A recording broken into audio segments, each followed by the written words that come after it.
Okay, so let's talk about results because any program that you're offering, you need to know that you're going to get some results from them.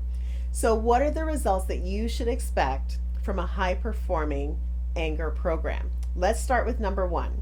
The first result that you should expect is that your clients would increase awareness without feeling overwhelmed or shamed in that first session. The second outcome that you want to look for, the second result that you want to look for, is that you will have leveraging tools, those surgically precise leveraging tools that I told you about, that would move clients into a deeper commitment to do the work. The third result that you should be looking for is that your clients will start thinking about and looking at ways that they can improve their assertiveness skills and take ownership of their choices. The fourth result is that clients will learn and value what assertiveness means in their ability to problem solve and to resolve anger on their own. The fifth would be that clients would increase their skill through frequent rehearsal. Now, remember, when we were talking about the system, I mentioned that the most successful programs are ones that provide ample opportunity for the clients to rehearse their skills in a safe and supportive environment.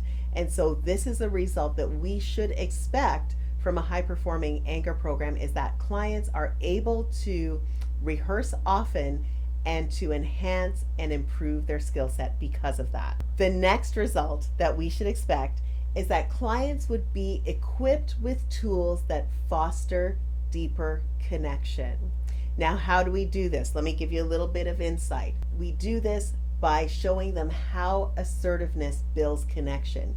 We do this by showing them how effective problem solving and listening skills can deepen the engagement that they have with the important people in their lives. And so not only are we teaching clients how to problem solve, we're not teaching them just greater awareness of their own emotional state, but we are also showing them how they can enrich the connections with those important people in their lives and to enhance the quality of their really important relationships. The next result that we're looking for is that clients begin the road to acceptance or forgiveness, which means that they are moving into a place of healing, particularly those clients who have childhood trauma or specific trauma from accidents or workplace incidents, whatever it may be. If you have law enforcement officers that have encountered an occupational stress injury or they have PTSD because of a work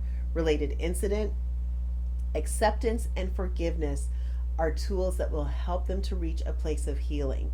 It's important when we're talking about anger resolution to help people to let go of the things that caused the anger in the first place, because if they don't learn to do that, they're going to develop resentment, and resentment is going to grow into further anger. So we teach them acceptance, we teach them forgiveness, and this helps them to go through that process of healing. The next result we want to look for is to show clients how to release their angry behaviors, how to release residual anger energy. How do we reduce those target behaviors? We've got to teach them that.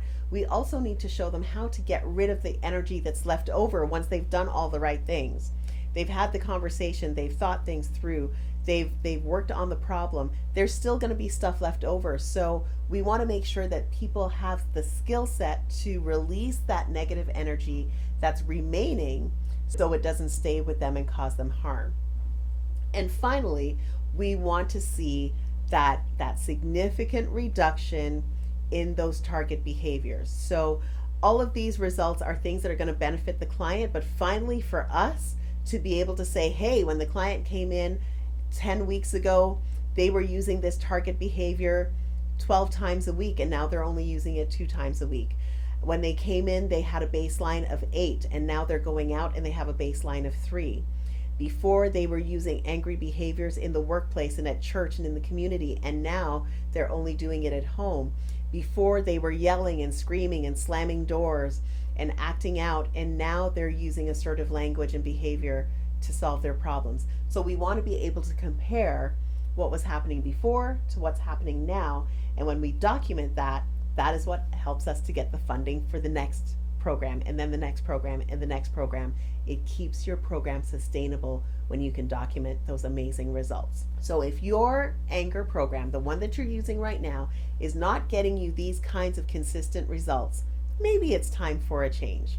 Compare these outcomes, these results that I've shared with you, to the results and the outcomes that you are currently receiving from whatever tools that you're using in your clinic, in your agency, in your private practice, and just document what you would like to see different. What outcomes would you like to receive? Would you like to be able to generate all of these outcomes and do it consistently over and over again without having to put out any additional effort? If so, let's move on to the next module and I'll show you how.